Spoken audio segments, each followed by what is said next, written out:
ನಮಸ್ಕಾರ ರೀ ಎಲ್ಲರಿಗೂ ಮುಂಜಾನೆ ವ್ಲಾಗ್ ಶುರು ಮಾಡೇನಿ ನೋಡ್ರಿ. ಇವತ್ತಿನ ವ್ಲಾಗ್ ಹೆಂಗೆ ಹೋಗುತ್ತೆ ಅಂತ ನೋಡೋಣ ಬರ್ರಿ.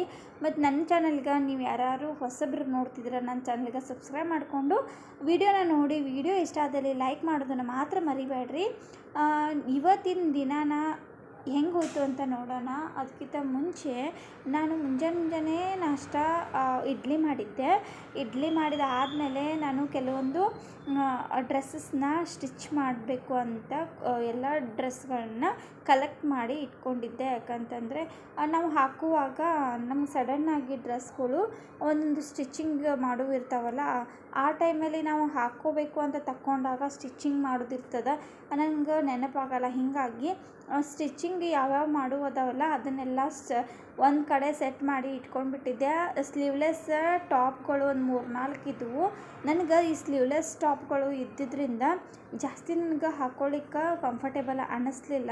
ಸ್ಲೀವ್ ಹಚ್ಚಿದ್ರನ ಓಕೆ ಅಂತ ಅನ್ನಿಸ್ತಿತ್ತು. ಅಂದರೆ ಎಲ್ಲ ಸಿಚುವೇಶನ್ದಲ್ಲೂ ನಾವು ಇದನ್ನು ಹಾಕ್ಕೋಬೋದು. ಬಟ್ ಸ್ಲೀವ್ಲೆಸ್ ಏನಾಗ್ತಿತ್ತಪ್ಪ ಅಂತಂದ್ರೆ ಔಟ್ಸೈಡ್ ಹೋಗೋ ಮುಂದೆ ಅಷ್ಟೇ ಹಾಕ್ಕೋಬೇಕಾಗ್ತಿತ್ತು. ಮನ್ಯಾಗ ಏನಾಗ್ತೈತಪ್ಪ ಅಂತಂದ್ರೆ ಫ್ಯಾಮ್ಲಿ ಮೆಂಬರ್ಸ್ ಇರ್ತಾರಲ್ಲ, ಸೊ ಅಂಥ ಟೈಮಲ್ಲಿ ನಾವು ಸ್ಲೀವ್ಲೆಸ್ ಅದು ಹಾಕ್ಕೊಂಡ್ರೆ ಸರಿ ಅನಿಸೋದಿಲ್ಲ, ನನಗೆ ಕಂಫರ್ಟಬಲ್ ಆಗ್ತಿದ್ದಿಲ್ಲ. ಅದಕ್ಕೋಸ್ಕರ ಸ್ಲೀವ್ ಹಚ್ಚೇಬೇಕು, ಇಲ್ಲ ಅಂತಂದರೆ ನನಗೆ ಹಾಕ್ಕೊಳ್ಳೋಕ್ಕೆ ಆಗೋದಿಲ್ಲ. ಅದು ಸ್ಟೋರ್ ಮಾಡಿ ಇಟ್ಕೊಂಡ್ಬಿಟ್ಟಿದ್ದೆ. ಈ ಸತಿ ಮಾತ್ರ ಫೈನಲಾಗಿ ನಾನು ಎಲ್ಲ ಕುರ್ತಿಗಳ ಸ್ಲೀವ್ಸನ್ನು ಹಚ್ಕೊಂಡ್ಬಿಟ್ಟೆ.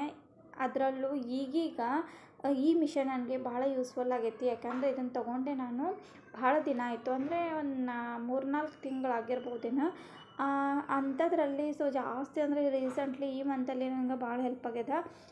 ಎನಿ ಟೈಮ್ ನಮಗೆ ಬಟ್ಟೆ ಏನಾದರೂ ಪ್ರಾಬ್ಲಮ್ ಆಗಿತ್ತಪ್ಪ ಹಾಕ್ಕೊಳ್ಳೋ ಮುಂದೆ ಅಂತಂದರೆ ಆ ಪಟ್ಟನೆ ಸ್ಟಿಚ್ ಮಾಡ್ಕೋಬೋದು. ಮಕ್ಕಳದಾಗಿರ್ಬೋದು, ಹಸ್ಬೆಂಡ್ದಾಗಿರ್ಬೋದು.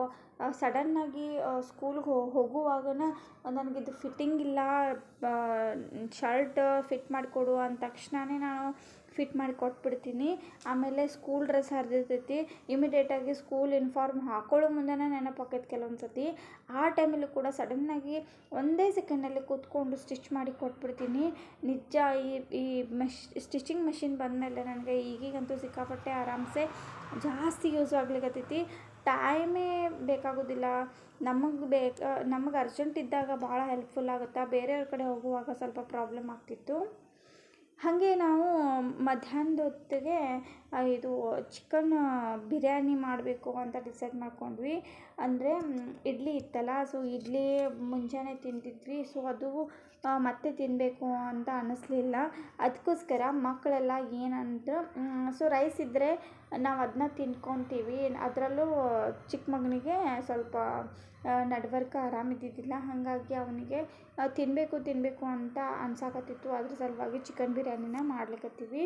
ಇದಕ್ಕೆ ಏನೇನು ರೆಸಿಪಿ ಹಾಕಾಕತ್ತೀವಿ ಅಂತಂದರೆ ಸಿಂಪಲ್ಲಾಗಿ ಆನಿಯನ್ನ ಉದ್ದುದಾಗಿ ಕಟ್ ಮಾಡ್ಕೊಂಡೀನಿ. ಅದನ್ನು ಎಣ್ಣೆ ಒಳಗೆ ಫ್ರೈ ಮಾಡಿಕೊಂಡೆ ಫಸ್ಟ್.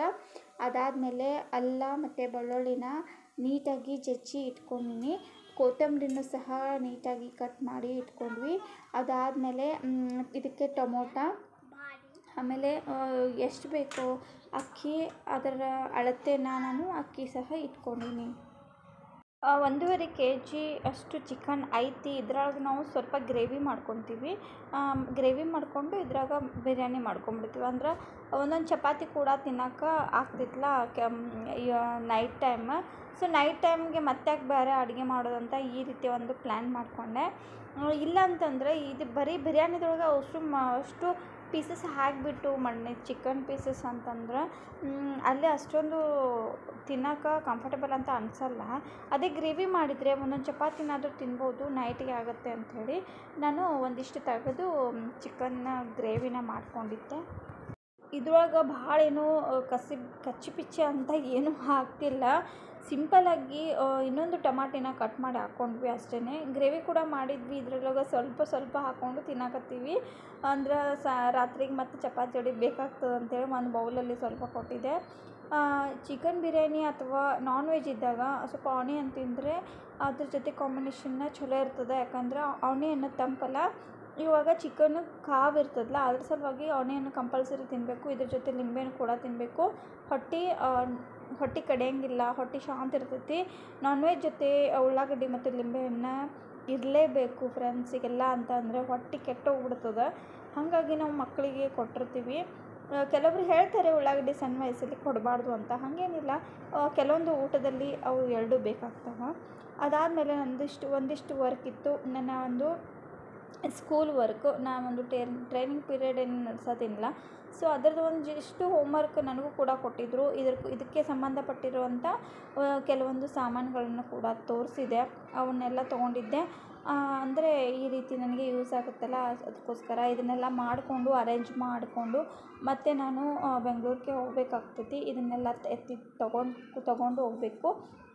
ನಾನು ಇನ್ನೂ ಒಂದು ಕುರ್ತಿನ ಸ್ಟಿಚ್ ಮಾಡಬೇಕಿತ್ತು. ಹಾಗಾಗಿ ಒಂದು ಸ್ಲೀವ್ ನೋಡಿದೆ, ಸಿಕ್ಕಾಪಟ್ಟೆ ಮುದ್ದೆ ಆಗಿಬಿಟ್ಟಿದ್ದು. ಅದಕ್ಕೋಸ್ಕರ ಸ್ಲೀವ್ನ ನೀಟಾಗಿ ಇಸ್ತ್ರಿ ಮಾಡಾಕತ್ತೀನಿ. ಬಟ್ ವ್ಲಾಗನ್ನು ಮಾಡಬೇಕು ಅಂತೇಳಿ ನನ್ನ ಸಣ್ಣ ಮಗನ ಕೈಲಿ ಮೊಬೈಲ್ ಕೊಟ್ಟಿದ್ದೆ. ಈ ರೀತಿ ವಿಡಿಯೋನ ಶೂಟ್ ಮಾಡಿದ್ದಾನೆ. ಆ್ಯಕ್ಚುಲಿ ಸಣ್ಣ ಮಕ್ಕಳಿಗೆ ಗೊತ್ತಾಗೋದಿಲ್ಲ ನೀಟಾಗಿ ಹಿಡಿಯೋದಕ್ಕೆ, ಅಂದರೂ ಪರವಾಗಿಲ್ಲ. ಅದಾದಮೇಲೆ ಈವ್ನಿಂಗ್ ನನಗೆ ಬಜಾರ್ಗೆ ಹೋಗಬೇಕಾಗಿತ್ತು. ಇಲ್ಲಿ ಒಂದು ಹೊಸ ಶಾಪ್ ಓಪನ್ ಆಗಿತ್ತು. ಹೊಸ ಶಾಪ್ ಏನಾದರೂ ಓಪನ್ ಆದರೆ ನನಗೆ ಹೋಗಬೇಕು ಅಂತ ಅನಿಸುತ್ತೆ. ಯಾಕಂತಂದರೆ ಫಸ್ಟ್ ಹೋಗಿ ಅಲ್ಲಿ ಏನೇನೆಲ್ಲ ಬಂದೈತಿ ಅಂತ ನೋಡಬೇಕು. 1-2 ಸಾಮಾನಾದರೂ ಪರವಾಗಿಲ್ಲ ತೊಗೊಳ್ಳೇಬೇಕಂತ ಅನಿಸುತ್ತೆ. ಇಲ್ಲಿ ನಮ್ಮ ಒಂದು ಹಳೆ ಅಂಗಡಿಗೆ ವಿರಾಜಿಂದ ಏನೋ ಒಂದು ಬನಿಯನ್ ಏನೋ ತಂದಿದ್ರು, ಸೊ ರಿಟರ್ನ್ ಕೊಡಬೇಕಿತ್ತು. ಸೈಜ್ ಅಷ್ಟೊಂದು ಸರಿ ಹೋಗಲಿಲ್ಲ. ಈ ದೊಡ್ಡ ಅಂಗಡಿಲೇ ತೊಗೋಬೇಕು ಅಂಥೇಳಿ ನಾವು ರಿಟರ್ನ್ ಅಲ್ಲಿ ವಾಪಸ್ ಕೊಟ್ಬಿಟ್ಟು ಇಲ್ಲಿ ಬಂದ್ವಿ. ದೊಡ್ಡ ಅಂಗಡಿ ಆಗೈತಿ ನಿಜ. ಇದರಲ್ಲಿ ಎಲ್ಲನೂ ಸಿಗ್ತಾವೆ, ಎಲ್ಲ ರೀತಿ, ಚಿಕ್ಕ ಮಕ್ಕಳಿಂದ ದೊಡ್ಡವ್ರವರೆಗೂ, ಗಂಡು ಮಕ್ಳಿಗೂ ಹೆಣ್ಮಕ್ಳಿಗೂ ಸೇರಿಸಿ ಎಲ್ಲ ರೀತಿ ಬಟ್ಟೆಗಳು ಸಿಗೋ ಹಂಗೆ ಇಲ್ಲಿ ಮಾಡ್ಯಾರ. ಲಿಫ್ಟ್ ಕೂಡ ಐತಿ ಮ್ಯಾಲೆ ಇರೋದು, ಬಟ್ ನಾವು ಏರಲಿಲ್ಲ. ಆರಾಮ್ಸೆ ನಡ್ಕೊಂಡು ಹೋದ್ರೆ ಆಯ್ತು ಅಂಥೇಳಿ ವಿರಾಜಿಗೆ ಒಂದಿಷ್ಟು ಟಿ ಶರ್ಟ್ಗಳನ್ನು ನೋಡಕತ್ತಿದ್ವಿ. ಅದಾದಮೇಲೆ ಬಿಟ್ಟು ಕೂಡ ಒಂದೆರಡೆರಡು ಮತ್ತೆ ಹೊಸ ಅಂಗಡಿ ಅಲ್ಲ, ಸೊ ಓಪ್ನಿಂಗ್ ಮಾಡಲೇಬೇಕು ಅಂಥೇಳಿ ಮನಸ್ಸು ಒಪ್ಪಂಗಿಲ್ಲ. ಹೊಸ ಅಂಗಡಿ ಅಂದ ತಕ್ಷಣ 1-2 ಆದರೂ ತೊಗೋಬೇಕು ಅನಿಸುತ್ತೆ. ಬಟ್ ಇಬ್ರಿಗೂ 2-2 ಅಂತ ತೊಗೊಂಡ್ವಿ. ಯಾಕಂದರೆ ಒಬ್ನಿಗೆ ತೊಗೊಂಡ್ರೆ ಒಬ್ನಿಗೆ ಸಿಟ್ಟು, ಸಣ್ಣವನಿಗೆ ತೊಗೊಂಡ್ರೆ ದೊಡ್ಡವನಿಗೆ ಸಿಟ್ಟು. ಹಾಗಾಗಿ ನಾನು ಇಬ್ರಿಗೂ ಕೂಡ ತೊಗೊಳ್ಳೇಬೇಕಾಗ್ತದೆ. ನಿಮ್ಮಲ್ಲಿ ಕೂಡ ಹಿಂಗೆ ಏನು ಅಂತ ಕಮೆಂಟ್ ಮಾಡಿ ಹೇಳಿ. ನಿಮ್ಮ ಮನೆಯಲ್ಲಿ ಇಬ್ಬರು ಇದ್ದರೆ ಅವ್ರಿಗೆ ತೊಗೊಂಡ್ರೆ ಇವ್ರಿಗೆ ತೊಗೋಬೇಕು, ಇವನಿಗೆ ತೊಗೊಂಡ್ರೆ ಅವ್ರಿಗೆ ತೊಗೋಬೇಕು ಅನ್ನೋದನ್ನು, ಗಂಡ ಆಗಲಿ ಹೆಣ್ಣಾಗಲಿ ಅದು ಹಂಗೆ ಇರ್ತೈತಿ. ಜಗಳನ ತೆಗಿತಾರೆ, ಬಿಡೋದಿಲ್ಲ ಅವರು. ಇವನಿಗೆ ಡ್ರೆಸ್ ಚೇಂಜ್ ಮಾಡ್ಲಿಕ್ಕತ್ತಿದ್ದು, ಬಟ್ ಇಷ್ಟು ನಾಚಾಕತ್ತಿದ್ದಲ್ಲ, ದೊಡ್ಡವ್ರ ಸದ್ಯಕ್ಕೆ ನಾಚೋದಿಲ್ಲ. ಇಷ್ಟು ಸಣ್ಣ ಹುಡುಗಾಗಿ ಡ್ರೆಸ್ ಚೇಂಜ್ ಮಾಡಲಿಕ್ಕೆ ನಾಚಾಕತ್ತಾನೆ. ಆ್ಯಕ್ಚುಲಿ ಡ್ರೆಸ್ ಚೇಂಜ್ ಮಾಡೋದು ರೂಮ್ ಇತ್ತು, ಬಟ್ ಆ ರೂಮಲ್ಲಿ ನನಗೆ ಕರ್ಕೊಂಡು ಹೋಗೋಕೆ ಅವನಿಗೆ ಆಗಲಿಲ್ಲ. ಅದು ದೊಡ್ಡವ ವಿರಾಜ್ ಹೋದ, ಆರಾಮ್ಸೆ ಹೋಗಿ ಡ್ರೆಸ್ ಚೇಂಜ್ ಮಾಡಿ ತೋರಿಸ್ತಾ ಇದ್ದ. ಬಟ್ ಇವನಿಗೆ ಮಾತ್ರ ನಾನು ಅಲ್ಲೇ ಚೇಂಜ್ ಮಾಡಕತ್ತಿದ್ನಿ. ಸಿಕ್ಕಾಪಟ್ಟೆ ನಾಚಾಕತ್ತಿದ್ದ, ನನಗೆ ಬೈಲಿಕ್ಕತ್ತಿದ್ದ. ಏನು ಮಮ್ಮಿ ನೀನು ಇಲ್ಲೇ ಡ್ರೆಸ್ ಚೇಂಜ್ ಮಾಡ್ತೀನಿ, ನನಗೆಲ್ಲ ಅಸಹ್ಯ ಅನ್ಸ್ಲಾಕತ್ತೈತಿ, ಎಲ್ಲರೂ ನೋಡ್ಲಾಕತ್ತಾರ ಅಂಥೇಳಿ ಒಂದೇ ಸಮನೆ ನನಗೆ ಕಿರಿಕಿರಿ ಹಚ್ಬಿಟ್ಟಿದ್ದ, ಬೈಯಾಕತ್ತಿದ್ದ. ದೊಡ್ಡವನ ಸೈಜ್ ಮಾತ್ರ ನೆಟ್ಟಿಗೆ ಸಿಗೋದೇ ಇಲ್ಲ. ಯಾಕಂದ್ರೆ ಅವ್ನು ಮೀಡಿಯಮ್ ಇರ್ತಾನೆ. ಈ ಕಡೆ ದಪ್ಪ, ಅತಿ ದಪ್ಪನೂ ಇಲ್ಲ, ಈ ಕಡೆ ಅತಿ ತೆಳ್ಳಗೂ ಇಲ್ಲ, ಮೀಡಿಯಮ್ ಅದಾನೆ.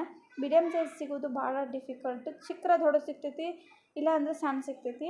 ಸಣ್ಣವನಿಗೂ ಅಷ್ಟೇ, ಸಿಕ್ಕರೆ ದೊಡ್ಡ ಸಿಗ್ತೈತಿ, ಇಲ್ಲಾಂದರೆ ಪೂರಾ ತೆಳ್ಳಗೆ ಸಿಗ್ತೈತಿ. ಯಾಕಂದ್ರೆ ಅವ್ನು ಪೂರಾ ತೆಳ್ಳಗದಾನ. ಅದಾದಮೇಲೆ ಮತ್ತೆ ನನಗೆ ಕಿರಾಣಿ ಸಂತಿತ್ತು. ಊರಿಂದ ಬಂದಮೇಲೆ ನನಗೆ ಕಿರಾಣಿ ಇದ್ದಿದ್ದಿಲ್ಲ. ಕೆಲವೊಂದು ಏನು ಇಂಪಾರ್ಟೆಂಟ್ ಐತಲ್ಲ ಅಷ್ಟೇ ಕಿರಾಣಿ ಸಂತಿನ ತೊಗೊಂಡೆ.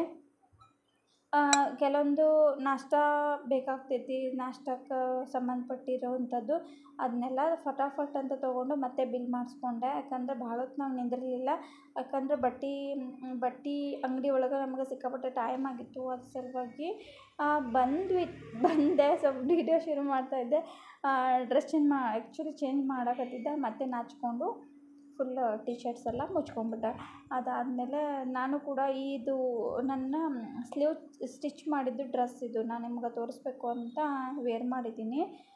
ನೋಡ್ತಿರ್ಬೋದು ನನ್ನ ಒಂದು ಈ ಡ್ರೆಸ್ಸು ನಾನು ಇದನ್ನು ಹೊಸದಿದ್ದು. ಆ್ಯಕ್ಚುಲಿ ನಾನು ಜಾಸ್ತಿ ಹಾಕ್ಕೊಂಡೇ ಇಲ್ಲ, ಒಂದೇ ಸತಿ ಹಾಕ್ಕೊಂಡಿದ್ದು. ಪ್ಯಾಂಟ್ ಮತ್ತು ಟಾಪ್ ನಂಗೆ ಭಾಳ ಇಷ್ಟ ಆಯಿತು. ವೇಲ್ ಇಲ್ಲ ಆ್ಯಕ್ಚುಲಿ, ಯಾವುದಾದ್ರೂ ಒಂದು ಅದಕ್ಕೆ ಮ್ಯಾಚ್ ಮಾಡಿದೆ. ಇವತ್ತು ಮಾರ್ನಿಂಗ್ ನಾನು ಇಡ್ಲಿ ಮಾಡಿದ್ನಲ್ಲ, ಇಡ್ಲಿ ಮಾಡುವಾಗ ನಾನು ಯಾವಾಗಲೂ ನಾನು ಉದ್ದಿನ ಒಂದು ಹಿಟ್ಟನ್ನು ಎತ್ತಿಟ್ಕೊತೀನಿ. ಅದೇ ಒಂದು ಉದ್ದಿನ ಹಿಟ್ಟನ್ನು ತಗೊಂಡು ನಾನು ಒಂದು 2 ಬರ್ತಾವೆ ಅಷ್ಟು ವಡಾನ ಕರಿತಾ ಇದ್ದೀನಿ. ಅದಕ್ಕೆ ಏನೇನು ಬೇಕೋ ಅದೆಲ್ಲ ಕಟ್ ಮಾಡಿ ಮಸಾಲಾನ ಹಾಕೀನಿ. ಸಿಂಪಲ್ಲಾಗಿ ಅಲ್ಲ ಮತ್ತು ಕೊಬ್ಬರಿ, ಮೆಣಸಿನ್ಕಾಯಿ, ಸಣ್ಣ ಕೊತ್ತಂಬರಿ, ಆಮೇಲೆ ಎಲ್ಲನೂ ಸಣ್ಣ ಸಣ್ಣಾಗಿ ಕಟ್ ಮಾಡಿ ಜೀರಿಗೆ ಎಲ್ಲ ಹಾಕಿ ಅದನ್ನು ಕಲಸಿ ಇವಾಗ ಎಣ್ಣೆ ಒಳಗೆ ಅಷ್ಟೇ ಬಿಡೋದು ಅಷ್ಟೇ ಕೆಲಸ. ಎಲ್ರಿಗೂ ಎರಡು ಮೂರು ಬಂದವು. ಅದ್ರ ಜೊತೆ ಚಹಾ ಕುಡಿದ್ರೆ ಚೆಂದ ಇರ್ತದಲ್ಲ, ಅದ್ರ ಸಲುವಾಗಿ ಈವ್ನಿಂಗ್ ಸ್ನ್ಯಾಕ್ಸ್ ಅಂತ ಇವತ್ತಿಂದು ಇದನ್ನು ಮಾಡ್ಕೊಂಡ್ಬಿಟ್ಟಿದ್ದೆ.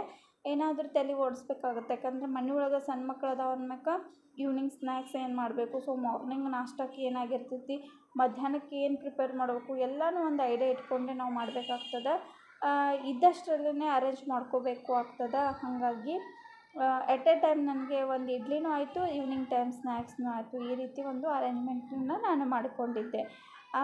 ಈ ರೀತಿ ನೀವು ಕೂಡ ಮಾಡ್ತಿರ್ತೀರಾ ಅಂತ ಅನ್ಕೋತೀನಿ. ಮಾಡ್ತಿದ್ರೆ ಕಮೆಂಟ್ ಮಾಡಿ ಹೇಳಿ. ನೀವು ವಡೆ ಯಾವ ರೀತಿ ಮಾಡ್ತೀರಾ ಅಂತ ಹೇಳಿ.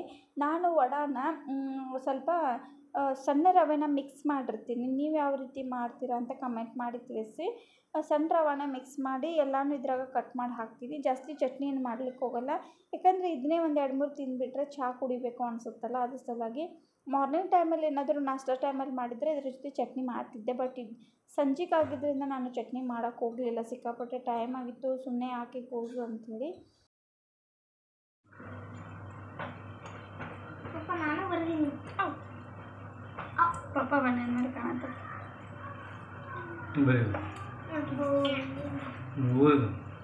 How are you? Are you going to school? Spoken English.